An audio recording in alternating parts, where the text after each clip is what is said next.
Chères étudiantes, chers étudiants, bienvenue dans ce premier chapitre de notre module dédié aux concepts de base et aux grands courants en management de projet. Donc en premier lieu, il faut souligner qu'en management, le projet a acquis d'abord une légitimité empirique. Donc bien avant qu'il soit défini comme objet d'étude, le projet était pratiqué selon des processus de tâtonnement basés principalement sur la logique des essais qui sont traversés par des erreurs, mais corrigés au fur et à mesure des réalisations et des aboutissements. Ainsi, au fil des années, l'évolution à la fois de la pratique, de la pensée managérielle liée à l'activité projet, sont marquées principalement par leur transformation en un domaine de connaissances transdisciplinaire et en pleine propagation, intitulé Management de projet. L'objectif de ce premier chapitre est de vous rendre capable de définir les concepts de base de l'activité à projet, à savoir le concept de projet, et aussi le concept de management ou de gestion de projet, et aussi de vous faire comprendre la cartographie des différents paradigmes et approches traversant la pensée managérielle associée à l'activité projet. C'est ainsi que nous allons répartir ce premier chapitre en deux sections. Une première section dédiée au concept de base et la deuxième section aux grands courants en management de projet. Commençons par les concepts de base. Principalement, on va se demander au départ, qu'est-ce qu'un projet? Selon Gilles Garel, les origines françaises du mot renvoient à deux sens distincts. D'une part, celui d'une représentation de quelque chose que l'on pense atteindre ou faire. Le projet ici est un objectif, une intention, un programme, un but, une visée. D'autre part, celui d'un travail préparatoire.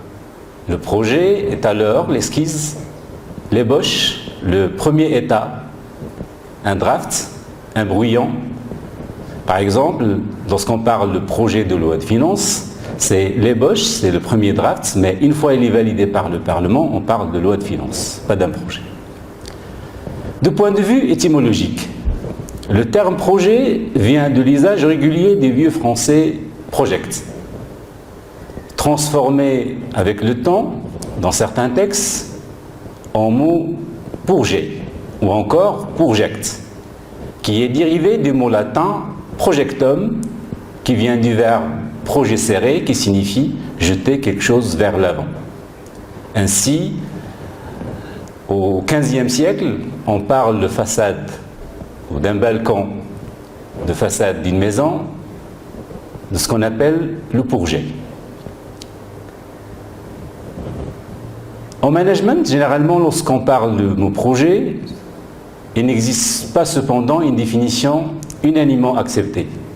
Mais parmi quelques dizaines de définitions plus ou moins cohérentes, nous allons adopter deux définitions.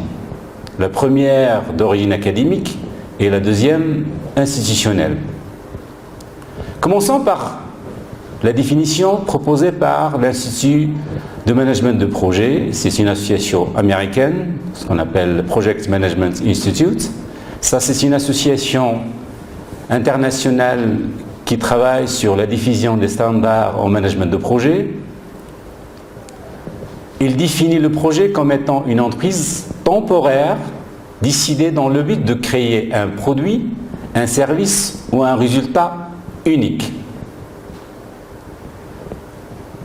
Maintenant, pour la deuxième définition de Cleland, il stipule que le projet est un ensemble d'actions pour lesquelles les ressources humaines, matérielles, financières sont organisées de manière nouvelle pour entreprendre un ensemble unique d'activités bien spécifiées à l'intérieur de contraintes coûts, de délais ou de qualité en vue de réaliser un changement bénéfique défini par des objectifs d'ordre quantitatif et qualitatif.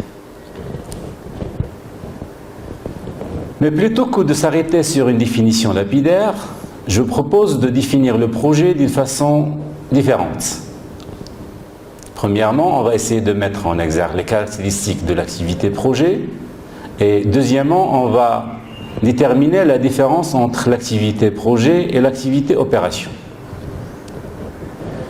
En effet, toutes les définitions du vocable projet appellent des commentaires supplémentaires à propos des caractéristiques d'un projet. Donc, grosso modo, un projet possède les caractéristiques suivantes. Un projet est une activité temporaire, ce qui signifie que pour tout projet, il y a un début et une fin bien déterminés. Et lorsqu'on parle de temporaire, ça ne veut pas dire nécessairement une activité de courte durée. Deuxième caractéristique, un projet généralement suit une démarche finalisée par un objectif spécifique aboutissant à un objectif stratégique, et là on fait la différence entre la stratégie et le projet. Mais cet objectif spécifique à atteindre dans un projet doit être décliné en termes de qualité, de délai et de coût. Une troisième caractéristique, c'est qu'un projet est généralement un générateur de produits, de services ou de résultats uniques. Ça veut dire que c'est un processus qui n'est pas répétitif. La quatrième caractéristique, c'est que toujours un projet est élaboré d'une façon progressive, qui signifie qu'un développement par étape et une progression par incrément est nécessaire. Une dernière caractéristique, c'est que toujours un processus d'apprentissage ou un projet est toujours un processus d'apprentissage dans l'incertitude. En effet, par essence, le projet est une activité traversée par des risques. Donc les acteurs découvrent chemin faisant les problèmes, ils trouvent des solutions et les obligent à lancer de nouveaux apprentissages. Mais parlons maintenant de la juxtaposition entre l'activité projet et l'activité opération. En général, les organisations réalisent leurs activités pour atteindre un ensemble d'objectifs en exécutant des activités type projet ou type opération. En général, ces activités entrent dans la catégorie des opérations ou des projets et les deux pouvant quelquefois se chevaucher. Les opérations et le projet ont de nombreuses caractéristiques en commun. Ils sont tous des activités réalisées par des personnes, ils subissent les contraintes de ressources qui sont limitées et sont généralement planifiées, exécutées et maîtrisées. Mais les différences tiennent en premier lieu au fait que le projet est unique, tandis que l'opération est une activité répétitive. Pour le projet, il est toujours porteur de changement, tandis que l'opération, c'est la normalité, c'est une progression très normale, mais aussi l'opération, c'est la stabilité en termes d'organisation, tandis que le projet, il est temporaire et évolutif. J'ai parlé de changement, on a dit que toujours le projet il est porteur de changement, tandis que pour l'opération, ça aboutit à une évolution très normale. Une différence très intéressante qui fait la différence entre projet et opération, c'est la notion de risque. Pour les opérations, on ne fait pas attention aux risques dans la mesure que ce sont des risques normalement maîtrisés.